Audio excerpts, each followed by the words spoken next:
Good morning, dear learners. I am Dr. Mallikarjun Karajgi. Welcome back to my YouTube channel, Learn, Unlearn, and Relearn. Dear learners, today we are going to learn form and meaning. First of all, we will try to understand what does the form stands for. Form is an intricate, complex term. It refers to the phonological or grammatical or lexical characteristics of the units of language, such as sentences, clauses, phrases, words, etc. It deals with the internal structure of linguistic units on the level of phonology, morphology, lexis, and syntax. The term form can be studied thus on the three principal levels: phonological or graphological, number second, morphological or lexical, and the third, syntactic or grammatical. The first is phonological level. On the phonological level, the word bank means the river side, and the second meaning is the place of financial transaction. Thus, the word has the same phonological form, but the difference meaning. On the contrary, a cardiologist and a medical practitioner specialized in treating heart diseases have different forms but the same meaning. On the graphological level, we see the difference between sun and sun, but they have the same phonological form, sun. Number second is morphological level. On the morphological level, go, goes, and going are at once similar in some respects and different in some other respects. The basic form of the verb go is common to all the three. The difference lies in their varying morphological forms, that is, VO, VS, and VING. When we compare go and sing with the same morphological form, that is dash ing, added to them, thus the two words are phonologically different. Go and sing, sharing the same morpheme dash ing. The third is syntactic level. On the syntactic level, let us study the following two sentences. Number one, they play football all over the world. Number second, football is played all over the world. In terms of form, these are two different sentences, but in terms of meaning, they are almost similar. Now, consider the following pair of sentences. Ram abandoned Sita and John kissed Jane. In terms of syntactic form, both the sentences share the same structural pattern, that is SVO pattern. They are, however, different phonologically and have different meanings. The concept of form can be studied in terms of such grammatical systems as number, gender, case, tense, etc. The word furniture, for example, does not have a plural form, but as it is, it means more than one item. Contrarily, the word scissors have a plural form, but actually it means just a single item. Consider the following example in which the distinction between the form and meaning is made clear. The PM is coming to Nanded next week. The verb is coming is in the present tense and the progressive aspect, both of which are expressions of form. So far as the meaning is concerned, the sentence has future time reference. In short, tense is a concept of form, while time reference is a concept of meaning. To cite another example, in the sentence, could you pass the salt, please? The form is interrogative, but the meaning is request. Find below a pair of sentences to study the relationship between form and meaning. He is leaving us tomorrow. He leaves us tomorrow. The difference between the two sentences lies in the structure of VP. The VP in sentence A is in the present tense, but with the progressive aspect. The VP in sentence B is also in present tense, but with non-progressive aspect. So far as meaning is concerned, both the sentences indicate future time with a subtle difference in respect of certainty. The former implies certainty, while the latter greater certainty in the implementation of the decided or planned action. Number 4, illustrations. Find below examples of sentences illustrating the similarity and the difference in terms of form and meaning. She has been an invalid in all her life, and she was an invalid all her life. The difference between the two sentences is in the VP, its form and meaning as illustrated below. VP in the first sentence A has been, form present have been, have en plus b, present tense perfective aspect, meaning current relevance, implying that she is still alive. In the second example, VP was, form is past plus B, simple past tense, meaning no connection with the present time, implying that she is now dead. In the next example, he writes his own programs and he is writing his own programs. The two sentences differ in the VP in terms of aspect. In the first example, A, VP writes, form present plus write, simple present tense, meaning habitual routine activity. In the sentence B, VP is writing, form present plus B plus ing plus write, present tense progressive aspect, meaning temporary activity in progress at the time of speaking, or these days the activity implies the limited duration of the present time. In the next example, the neighbors are friendly and the neighbors are being friendly. The difference lies within the verb element having a bearing on the respective meaning. In sentence A, VP are, form present plus B, simple present tense. Here, auxiliary B is used as main verb. It means the stative verb are implies that friendliness is a characteristic of the neighbors. It is a part of their nature. In sentence B, VP are being, form present plus B plus ing plus B, present tense progressive aspect. Here, are is auxiliary, while being is the main verb or lexical verb, meaning the dynamic verb is being. It means that the neighbors are friendly for the time being.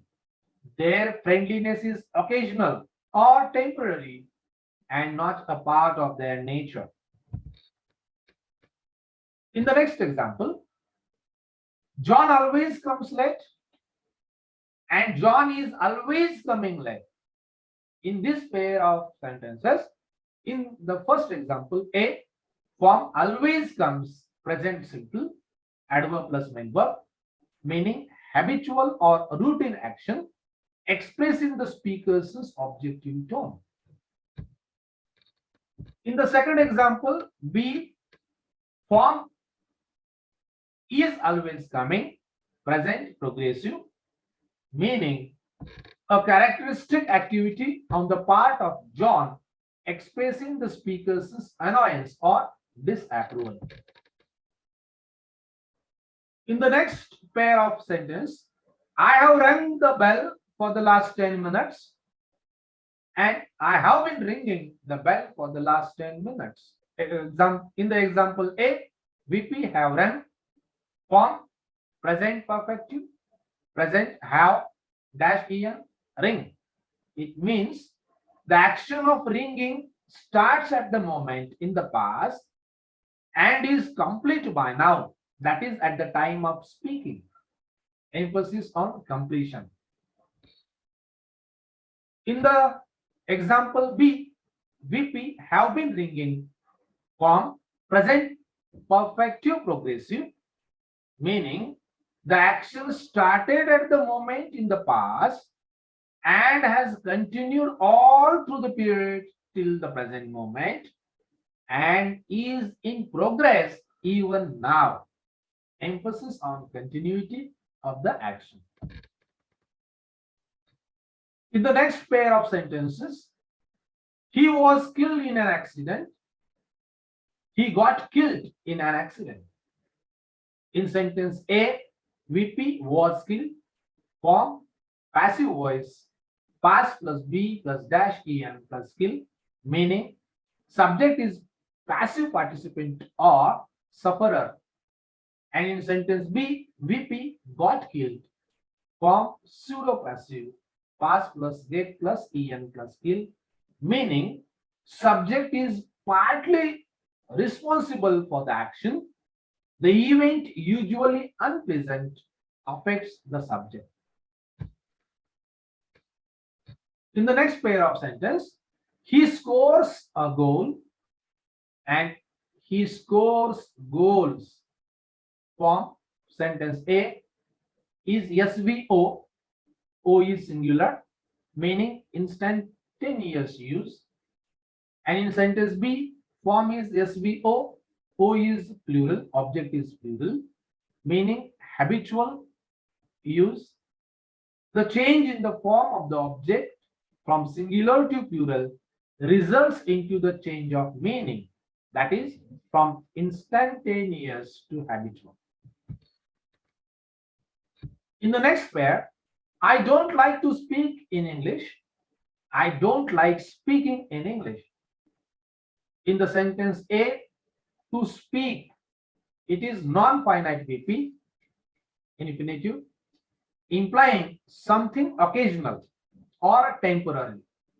And in sentence B, speaking, non-finite VP dash ing, implying general, habitual, or routine matter. In the next pair, which books do you like best? And what books do you like best? The difference in form lies in the use of WH words, which and what as determiners. The former implies the choice from the known books, while the latter implies the kind of unknown books. In the next pair, this is his last great novel. This is his great last novel. The formal difference lies in the interchanging positions of the two modifiers, last and great. The former means the last of his great novels. The latter means his last novel, which is great. In the next pair, my wife who lives in Mumbai is arriving tomorrow. And my wife who lives in Mumbai is arriving tomorrow. The formal difference lies in the use of punctuation marks, the commas, before and after the non-restrictive relative clause in sentence B. The relative clause in sentence A is restrictive, implying I have more wives than one, of course, humorously. The non-restrictive relative clause in sentence B implies that I have one wife and she lives in Mumbai. In the next pair of sentence, the road can be blocked. The road may be blocked. The formal difference lies in the use of modal auxiliaries can and may in the sentences above. So far as the meaning is concerned, can represents theoretical possibility, while may represents factual possibility. Thus, the former sentence means it is possible for the road to be blocked, say by the police. The latter means it is possible that the road is blocked. In the next pair of sentence, his illness can be fatal. His illness may be fatal. Let it be noted that factual possibility is stronger here than theoretical possibility. The illness in sentence B shows a greater cause of concern than in sentence A. In the next pair of sentence, he can't be serious. He may not be serious. The formal difference lies in the use of modal auxiliaries with negation. The first sentence means it is not possible that he is serious. In the second sentence, it means it is possible that he is not serious. In the next pair, he is to attend the meeting tomorrow and he has to attend the meeting tomorrow. The formal difference lies in be plus infinitive and have plus infinitive construction. The former refers to the orders, while the latter to the circumstantial obligation. You must get a haircut. You need to get a haircut. And you ought to get a haircut. The use of the modal auxiliary must in sentence A is the most categorical, while the modal ought to in sentence C is the least categorical. The modal need in sentence B has the meaning somewhere between the two. In sentence A, the speaker is insisting on you to get a haircut. In sentence B, the situation demands so. And in sentence C, it is moral obligation or requirement. In this pair of sentence, I demand that he leaves at once, and I demand that he leave at once. The two sentences formally differ in the use of mood in the subclauses. The former uses the indicative mood, meaning a factual situation, while the latter uses the subjunctive mood, meaning a non-factual situation, but something mandatory about it.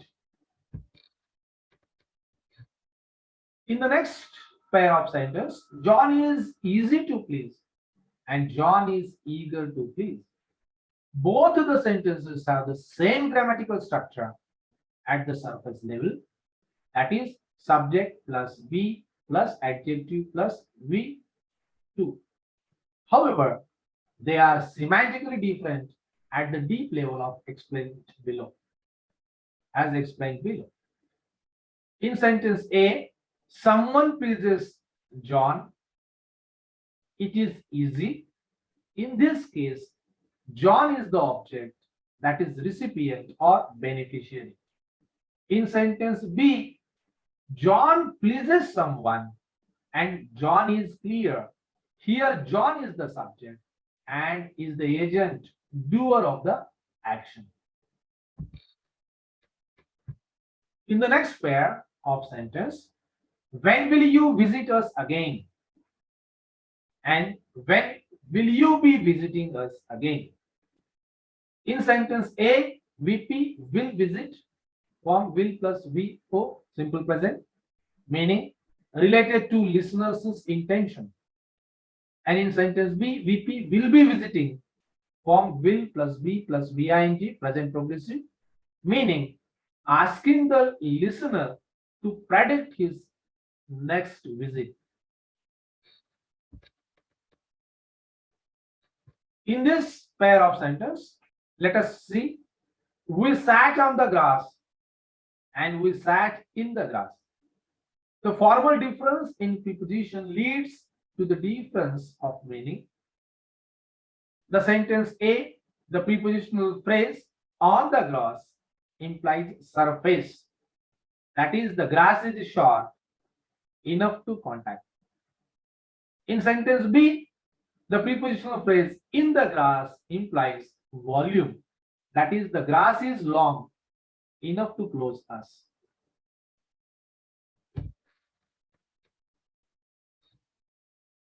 Now let us study this pair of sentences. The porter called me a taxi and the porter called me a blackguard.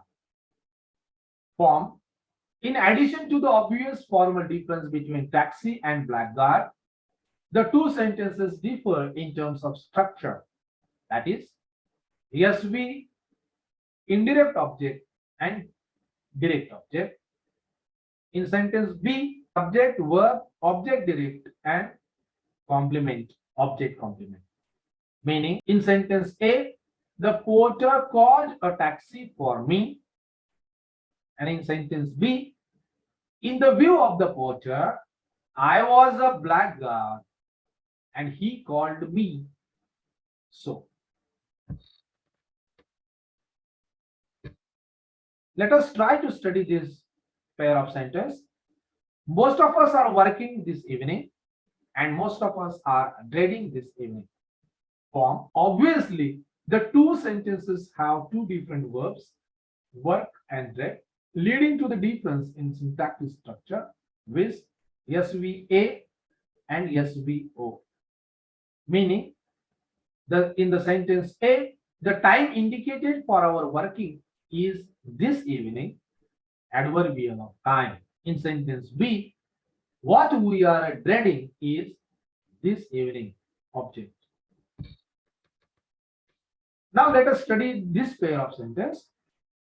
Dr. Johnson asked someone to behave himself, and Dr. Johnson promised someone to behave himself.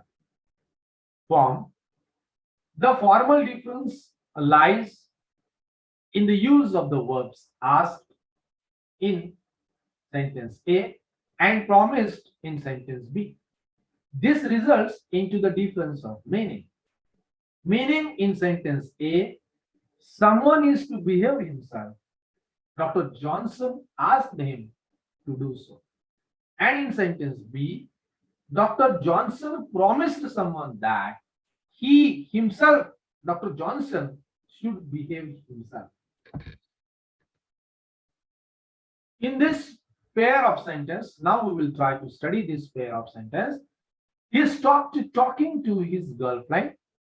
He stopped to talk to his girlfriend. Form in sentence A, talking, VP dash ing, non-finite ing participle VP, meaning he talked to his girlfriend, habitual action, and now he stopped it. In sentence B, the form to talk, VP to infinitive, non-finite or to infinitive VP, meaning he talked to his girlfriend for the time being, temporary action, and he stopped it. Here the structure of the sentence will be SVO, O being the non-finite infinitive clause. Besides this, it can also mean he stopped at the place in order to talk to her. In this case, the structure of the sentence is SVA, being a non-finite infinitive clause. Now let us study this pair of sentences. Everyone loves someone and someone is loved by everyone. Form. The formal difference between the two sentences is due to passivization. In sentence A, subject, agent, verb, action, act, and O affected. And in sentence B, subject affected, verb passive, A by agent. Meaning the overall meaning remains the same despite a shift in terms of the theme and end focus.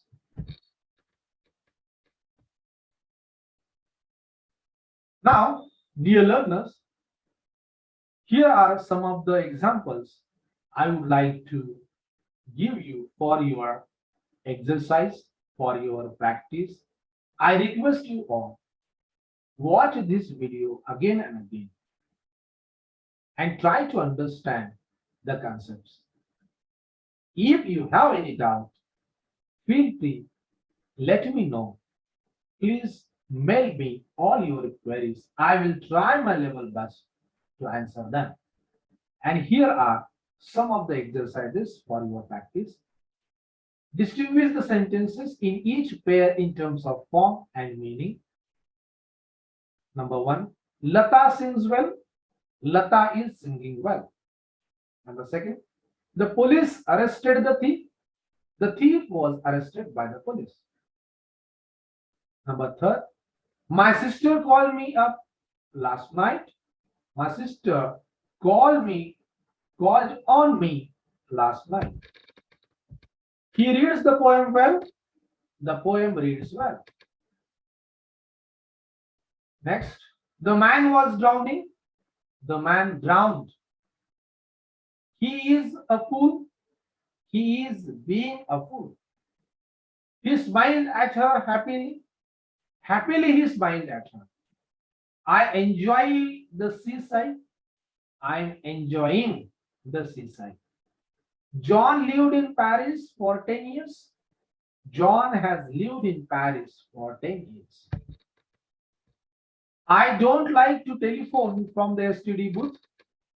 I don't like telephoning from this STD booth. Which brand of cigarette do you smoke? What brand of cigarette do you smoke? She is banging the door. She is always banging the door. Would you like some chocolate? Would you like any chocolate? The children who learn easily are fast learners. The children who learn easily are fast learners. I read a book yesterday. I was reading a book yesterday. There were few students in the class. There were a few students in the class. I barely heard it. I didn't hear it. Met her when she crossed the street. I met her while she was crossing the street. If you pray to God, you will have peace of mind. If you pray to God, you would have peace of mind. He gave a box of chocolates to all the girls. He gave a box of chocolates to each of the girls. Can I speak to you, sir? Could I speak to you, sir? The President of India may not issue an ordinance on his own. The President of India cannot issue an ordinance on his own. I ate my lunch after my wife had returned from school. I ate my lunch after my wife returned from school. Peter has injured his ankle. Peter injured his ankle. And the last sentence for your practice. The soldiers must be home by now. The soldiers ought to be home by now. Dear learners, today here we come to an end of this topic, form and meaning. Dear learners, if you have any query, if you have any suggestion, please mail me or post them in the chat box. I will try to answer all those queries. With this, I would like to conclude. Thank you, one and all. Stay tuned, stay happy, keep learning.